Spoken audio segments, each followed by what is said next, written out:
Hello guys, আজকে আমাদের বাসায় তরমুজ আনা হয়েছে। প্রায় 3 বছর পর দেখুন কত কিউট বেবি তরমুজ।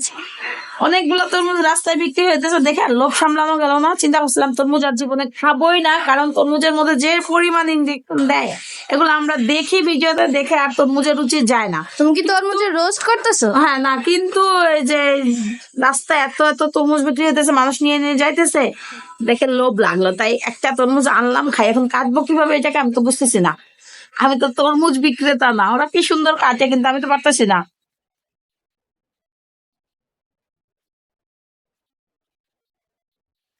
যাক, তরমুজ যেহেতু আনছি, বিসমিল্লাহ বলে খাবো। সিজনের ফল এটা, খেতে হয় একবার। গরম হয়ে আছে তরমুজটা, একদম গরম।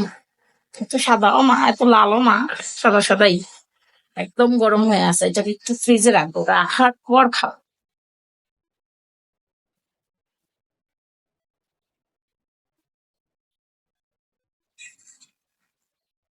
জানি না খাইতে কেমন হবে, একটু খাই দেখি।